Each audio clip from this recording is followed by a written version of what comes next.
carrera de docente me eligió a mí. Cuando tenía 14 años, yo vengo de una familia muy humilde. Mi padre era obrero, mi madre era ama de casa.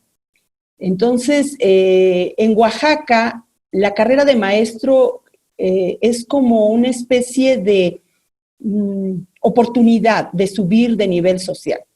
Yo soy de las maestras que ingresaron directamente de secundaria normal. Pero sucedió algo extraordinario, porque fue como algo mágico.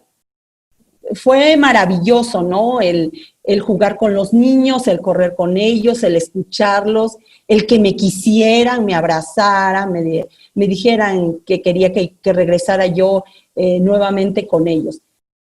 Y de esa manera empezó mi carrera con el magisterio, ¿no? Allí en la escuela es muy común el citar a tequios, el hacer trabajo voluntario.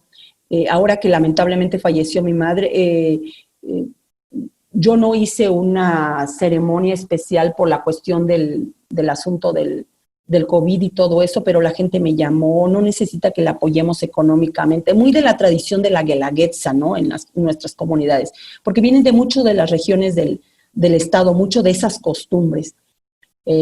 Son gente que es muy trabajadora, pero que lamentablemente por la cuestión económica tienen que salir prácticamente todo el día o en horarios muy difíciles para alternar con sus niños, para convivir con los niños y con las niñas.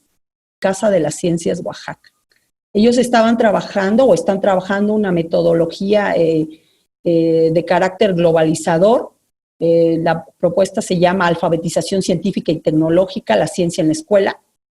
Y ahí fue donde nos acercamos como escuela.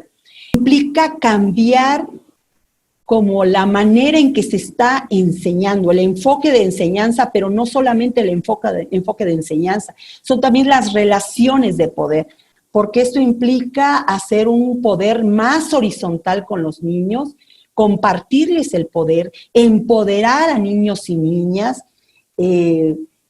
implicaba replantear la práctica pedagógica, no rompiendo con el currículum, sino construyendo una planeación que no se aparta del currículum oficial, pero que sigue una ruta distinta. Yo no puedo seguir enseñando de esta manera tradicional, donde yo me pare y exija que aprendan, que memoricen, pero que esos aprendizajes significativos no estén, y que lo que se memorizó a base de repetición, etcétera, de repente queda olvidado.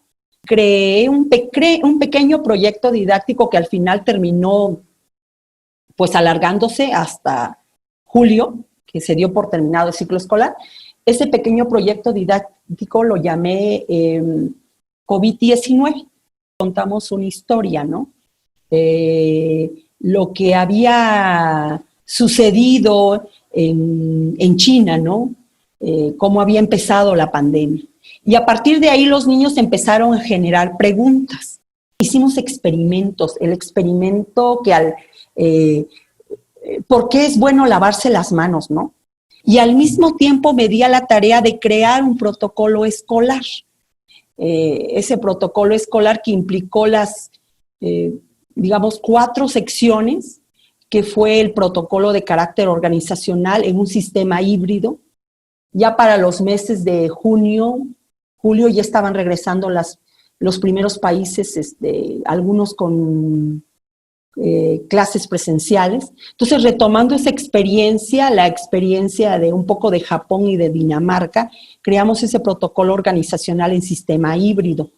Y también la parte que se refirió al asunto de carácter pedagógico, cómo a través de una metodología globalizadora, como lo es el de la propuesta de la Casa de la Ciencia en la Escuela, se puede trabajar aún también el asunto de aula invertida. Es decir, mientras unos estaban en clase, eso lo planteamos en el caso de que se diera el sistema híbrido, mientras unos estaban en clase, los otros podrían estar recibiendo los mismos materiales en casa. Y de tal manera que cuando les tocara a los otros estar en clase, ya hubieran adelantado las actividades. creé la tercera parte que fue la de psicosocioemocional. Y trabajamos un poquito el asunto de las emociones, porque para los niños verbalizar las emociones en este asunto de la pandemia es muy complicado. Esa fue como la tercera parte de ese protocolo escolar. Y la cuarta parte fue la de carácter nutricional. Entonces ahí mantenemos la propuesta de que es importante que retomemos algunas dietas de carácter prehispánico y que sustituyamos en la medida de lo posible.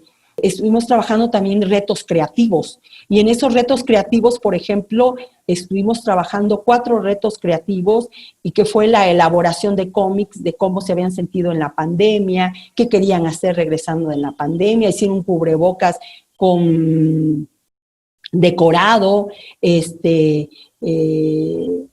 y explicando, porque también yo creo que el verdadero asunto de los contenidos didácticos, de los contenidos curriculares, es el desarrollo de habilidades y principios éticos.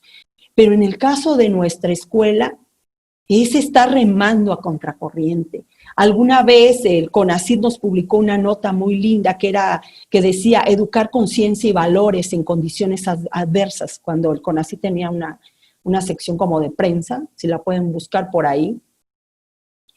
Y es así, estamos en condiciones adversas. Pero yo no me doy por vencida. Y cuando siempre hablo yo como del colectivo, porque yo creo que no nada más estoy sola en esta tarea, están los padres de familia, están los niños.